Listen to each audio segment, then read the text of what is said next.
Hello everyone, एक बार फिर से स्वागत है सभी लोगों का सैलिएंट इंग्लिश एडु सर्विस क्लासेस में। मैं हूं संदीप कुमार सोनी और आज अभी कुछ देर पहले ही प्रधानमंत्री जी का राष्ट्र के नाम उनका संबोधन हुआ है। चलिए आज राष्ट्र के नाम संबोधन में उन्होंने किन सभी बड़ी बातों का जिक्र किया, उस बातों को हम जानने की कोशिश करें। इससे पहले कि हम इस क्लास को शुरू करें, अगर आप हमारे चैनल पर न्यू हैं तो प्लीज़ हमारे चैनल को सब्सक्राइब कीजिए और जितने भी अच्छे अच्छे अपडेट्स होंगे, जितनी भी अच्छी न्यूज़ होगी, वो आप लोगों को बताई जाएगी हमारे चैनल के माध्यम से। इसलिए प्लीज़ हमारे चैनल को सब्सक्राइब कीजिए और बेल आइकन पर प्रेस ज़रूर कीजिएगा। चलिए देखिए, आज जितना भी मोदी जी का, हमारे प्रधानमंत्री जी का जो राष्ट्र के नाम संबोधन रहा है, उसमें एक बात का उन्होंने कई बार जिक्र किया। ठीक है, वो जिक्र क्या था? वो जिक्र था आत्मनिर्भरता, है ना।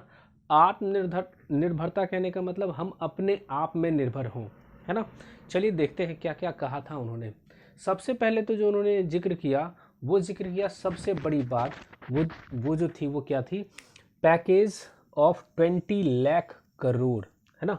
मतलब पैकेज मतलब होता है कोई मदद, है ना।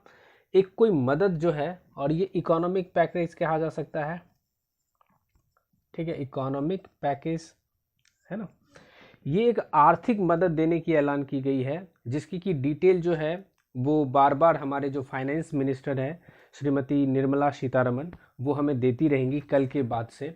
ठीक है, ये एक आर्थिक मदद देने की बात की गई है। आपको याद होगा लॉकडाउन 1 में जो है प्रधानमंत्री गवर्नमेंट के द्वारा, सेंट्रल गवर्नमेंट के द्वारा बहुत सारे जो है एक बड़ी सी पैकेज दी गई थी, जो कि उस समय हमारे जीडीपी का कितना परसेंट था? ठीक है, जीडीपी का सिर्फ वो 1% था, है ना। सिर्फ 1% जीडीपी का था वो पहला लॉकडाउन में जो हमें आर्थिक पैकेज मिला था। अब ये लगभग 10% है। ठीक है, 10% है हमारे जीडीपी का। आप समझ सकते हैं कि कितनी बड़ी जो है सो बात की गई है, इतना बड़ा पैकेज लेकर के 20 लाख करोड़ रुपए।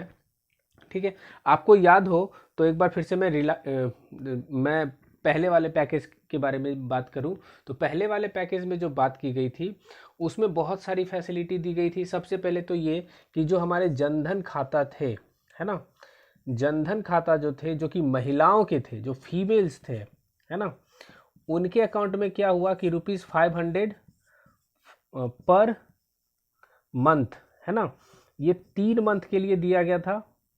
ये 3 मंथ के लिए दिया गया था। 500 रुपये हर एक महीने दिए जाते थे। इसके अलावा और क्या हुआ था? इसके अलावा और ये हुआ था कि उज्ज्वला स्कीम जो है, ठीक है, उज्ज्वला स्कीम के तहत जितनी भी गैस कनेक्शन थी, ठीक है, उसका 3 मंथ का जो गैस कनेक्शन जो था वो जो है वो उस कुछ समय के लिए टाल दिया गया था, है ना। वो मतलब फ्री के बराबर कर दिया गया था। उसके अलावा और क्या था कि राशन की जो व्यवस्था थी, 1 महीने की फ्री जो है वो राशन दी गई थी। ठीक है, इतना ही नहीं, और भी बहुत सारी चीज़ों का उन्होंने जिक्र किया था। फिर स्टेट, अलग अलग स्टेट ने भी अलग अलग चीज़ों का जिक्र किया था। ठीक है, तो पहले ही पैकेज में इतनी सारी चीज़ें की गई थी। ठीक है, अब ये 20 लाख करोड़ है, समझ सकते हैं बहुत बड़ी अमाउंट है। लेकिन इस इस इस 20 लाख करोड़ रुपए में उन्होंने सबसे ज़्यादा जो जिक्र दिया है वो दिया है आत्मनिर्भरता को, है ना। सेल्फ डिपेंडेंट मूवमेंट की बात उन्होंने कही है। यानी कि हम यहाँ पे ये कह सकते हैं कि वो कहीं ना कहीं स्वदेशी की ओर आकर्षित कर रहे हैं, है ना। उन्होंने एक बार ये जिक्र किया कि हमने एक बार कहा था कि खादी का वस्त्र आप लोग धारण कीजिए, और लोगों ने माना भी था, है ना, कहा था ना प्रधानमंत्री जी ने। अब ये कहने का मतलब ये हो सकता है कि भारत में बनाए गए प्रोडक्ट और भारतीयों के जो प्रोडक्ट हो उसको ज़्यादा से ज़्यादा खपत किया जाए। आई थिंक मेरे हिसाब से ये हो सकता है। ठीक है, और लोग अपने आप में, है ना, क्या करें कि वो मतलब जो नौकरी जो है जनरेटर बने, है ना, मतलब जॉब अपने आप वो क्रिएटर बने, मतलब वो जॉब सीकर नहीं बने। जब से 2014 से, जब से मोदी जी हमारे प्राइम मिनिस्टर बने हैं, तब से उनका फोकस यही रहा है कि आप जो जॉब है, मतलब जॉब जो है सो मांगने वाले नहीं बने, बल्कि आप जॉब देने वाले बने। ठीक है, तो इस टर्म से ये भी समझा जा सकता है। ठीक है, इसके अलावा उन्होंने 4L की बात की, है ना। 4L मतलब पहला लैंड, यानी जिसको कि हम लोग ज़मीन कहते हैं। ठीक है, उसके बाद लेबर, जिसको कि हम लोग श्रमिक कहते हैं, या फिर हम इसे मजदूर भी कहते हैं। ठीक है, उसके बाद लिक्विडिटी जिसको कि हम लोग तरलता कहते हैं, और ये लॉ कहने का मतलब कानून। ठीक है, लैंड कहने का मतलब जमीन। तो इससे हम ये समझ सकते हैं कि ये कहीं ना कहीं किसानों की बहुत सारी बात की गई है इसमें, है ना, किसानों पर ज़्यादा फोकस किया गया है इस पैकेज में। उसके अलावा जो लेबर हैं हमारे, ठीक है, जो हमारे माइग्रेंट्स लेबर है, आपको पता है लाखों लाख की संख्या में अभी जो है सो श्रमिक ट्रेन चल रही है, बहुत सारे लोगों को लेकर के आ रही है। ठीक है, तो ये उनके लिए भी एक डेटा आया था हाल फिलहाल, उसमें ये कहा गया था कि अप्रैल मंथ में लगभग 40 लाख लोग ऐसे थे, 40 लाख, हाँ 40 लाख ऐसे लेबर थे जिनको कि इस बार अप्रैल मंथ में कोई भी मतलब इनकम नहीं हो पाया, कोई भी वो जो है सो पैसे नहीं कमा पाए। ठीक है, तो उनकी ध्यान, उन लोगों का ध्यान भी था कहीं ना कहीं प्रधानमंत्री मोदी जी के जहन में।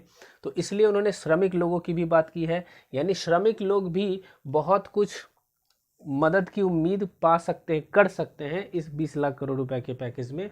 इसके अलावा उन्होंने जो बात की वो है लिक्विडिटी। लिक्विडिटी मतलब होता है तरलता। मतलब तरलता कहने का मतलब मार्केट में क्या हो कि पैसे का फ्लो वो रहे, है ना। मतलब मार्केट में कोई भी प्रोडक्ट कब खरीदे जाएंगे, जब जनता के पास क्या होगा, पैसे होंगे, है ना। तो किसी तरीके से जनता तक पैसा पहुंचे, है ना, जिक्र इस चीज़ का भी किया गया है। उसके बाद ठीक है, लॉ यानी जो कानून व्यवस्था जो है हमारी, ठीक है, जब से मतलब लॉकडाउन शुरू हुआ है, हमारे जितने भी पुलिस हैं, है ना, और जितने भी आर्मी ऑफिसर हैं, चाहे जिस भी फील्ड से हो, सभी ने बहुत मदद की है। ठीक है, और ये कानून व्यवस्था भी बनी रहे, इस चीज़ पर भी बहुत सारा ध्यान दिया जाएगा ना। तो ये 4L की बात उन्होंने की। इसके अलावा उन्होंने जिक्र किया MSME का, है ना। MSME जिसको कि हम लोग micro small and medium enterprises कहते हैं। माइक्रो कहने का मतलब होता है सूक्ष्म, ठीक है, स्मॉल मतलब हो गया लघु जिसको कहा जाता है ना, और मीडियम मतलब होता है मंझौला, है ना, मंझौले, और इंटरप्राइजेज मतलब हो गए उद्योग, है ना।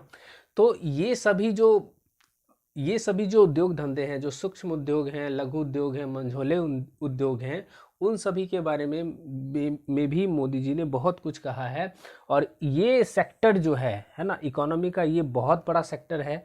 बहुत सारे लोग, मतलब लगभग ये कहा जाए कि 30 से 40% के बीच में जो है हमारी जो बात आती है वो इसी में आती है, जितने लोग काम करते हैं। इस सेक्टर को भी इस पैकेज से बहुत कुछ मिलने की उम्मीद है। अब माइक्रो स्मॉल जो कंपनीज जो होती है वो 5 करोड़ रुपए तक के जो टर्नओवर होते हैं पर एनम, है ना। एनम कहने का मतलब जो साल होता है, पर ईयर आप इसको कह सकते हैं। ठीक है, पर ईयर का जो टर्नओवर जिनका कि 5 करोड़ तक का होता है, अप टू 5 करोड़ रुपए तक जो होता है, शुरुआत जितने से भी हो, उसको माइक्रो कंपनीज कहा जाता है। फिर स्मॉल 5 से लेकर के 75 करोड़ तक के जिसके की भी टर्नओवर होते हैं वो स्मॉल इंटरप्राइजेस कहलाते हैं। और मीडियम जो होते हैं वो 75 से 250 करोड़ रुपीज़ तक के जो कंपनी टर्नओवर किया करती है, मतलब पर एनम का वो टर्नओवर किया करती है, आदान प्रदान किया करती है, उसको हम लोग मीडियम इंटरप्राइजेस कहा करते हैं। ठीक है, इसके अलावा उन्होंने जिक्र किया और किस चीज़ का, लॉकडाउन 4 का, है ना। लॉकडाउन 1 शुरू हुआ था तो हमारे प्रधानमंत्री जी आए थे, लॉकडाउन 2 हुआ था तो आए थे, लॉकडाउन 3 में नहीं आए थे। तो गृह मंत्रालय की तरफ से 2 दिन पहले ही वो नोटिफिकेशन जारी कर दिया गया था कि 2 सप्ताह के लिए फिर से बढ़ाया गया है। लॉकडाउन 4 भी आया है, लेकिन इसमें हिंट इन्होंने ये दिया है कि हम क्या करेंगे, हम मतलब लॉकडाउन का पालन भी करेंगे और साथ ही साथ अपने काम धंधे भी करेंगे, है ना। उन्होंने ये कहा कि देखिए कि करना क्या है कि मास्क लगाना है आपको, है ना। मास्क हर हाल में लगाइए। थोड़े समय के लिए भी आप बाहर निकलते हैं, कोई भी प्रोडक्ट खरीदने के लिए जाते हैं, आप मास्क ज़रूर लगाइए। वो उनका एक गुजारिश था, कई बार उन्होंने इस चीज़ का जिक्र किया। और मेरी भी रिक्वेस्ट रहेगी कि जब कभी भी आप लोग भी निकले, मास्क ज़रूर लगा करके निकलें। ठीक है, तो मास्क लगाइए। इसके अलावा उन्होंने ये भी कहा कि 2 गज की दूरी जो है वो भी मेंटेन करेंगे, है ना। तो जब कभी भी जाइए इस बात का ज़रूर ध्यान रखिए, है ना। उसके बाद सबसे पहले जब उन्होंने अपने इस राष्ट्र के नाम संबोधन की शुरुआत की थी तो उन्होंने ये कहा था कि जब कोविड-19 की बीमारी जब शुरू हुई थी इंडिया में, तो उस समय इंडिया के पास किसी प्रकार का कोई साधन नहीं था, है ना। पीपीई किट की बात की जाती थी, है ना, और फिर N95 मास्क की बात की जाती थी। भारत के पास ऐसा बिल्कुल नहीं था। वो बनता कैसे है ये तक जानकारी लगभग ना के बराबर थी। लेकिन आज जो हमारी कैपेसिटी है, हमारी जो क्षमता है, हम पर डे यानी प्रत्येक दिन क्या करते हैं, 2 लाख पीपीई किट बना रहे हैं, है ना। और उसके अलावा 2 लाख हम N95 मास्क भी बना रहे हैं, हर दिन ऐसा बना रहे हैं। और ये कहीं ना कहीं भारत की बहुत बड़ी उपलब्धि कही जाएगी। और हाल फिलहाल ही जो ICMR है हमारा, ठीक है, Indian council of medical science, ICMR research जिसको कहा जाता है, Indian council of medical research, ये इसने हाल फिलहाल ये मतलब एक बड़ी अच्छी खबर दी थी कि अब जो है हमारी टेस्ट कैपेसिटी जो है पर डे 90,000 हो गई है। मतलब एक दिन में हम लोग 90,000 केस का जो है सो जांच कर सकते हैं, है ना। 90,000 लोगों का टेस्ट कर सकते हैं, वो कोविड-19 से अगर लोग ग्रसित हैं या फिर जो नहीं है, ठीक है। उन्होंने ये कहा, ये बहुत बड़ी उपलब्धि है। कहने का मतलब लगभग 1 लाख पर डे अब जो है सो हमारी सरकार के पास इतनी कैपेसिटी हो गई है कि वो टेस्ट कर सकती है, ठीक है। अब देखिए 2 चीज़ों का जिक्र इसमें आया, एक तो आया पीपीई और एक आया N95। ये है क्या, ये आप लोगों को जान लेना जरूरी है।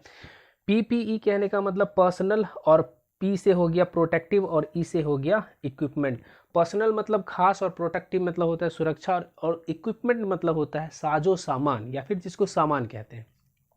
ये सबसे पहले यूज़ कहाँ किया गया था, इसको यूज़ करने का सबसे पहले जो सलाह दिया था उसने, वो जो थी ऑर्गेनाइजेशन, वो थी यूएन, जिसको कि यूनाइटेड नेशन कहा जाता है, माफ़ कीजिएगा, यूएन की जो एक सब्सिडरी है जिसको कि WHO कहा जाता है ना, वर्ल्ड हेल्थ ऑर्गेनाइजेशन ने कहा था।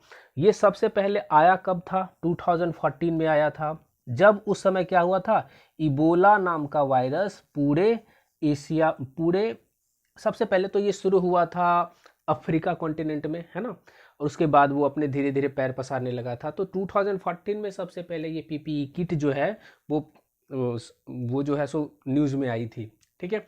उसके बाद एक दूसरा टर्म आया N95 मास्क। N95 है क्या, तो ये एक फिल्टरिंग है, ठीक है, फिल्टरिंग रेस्पिरेटर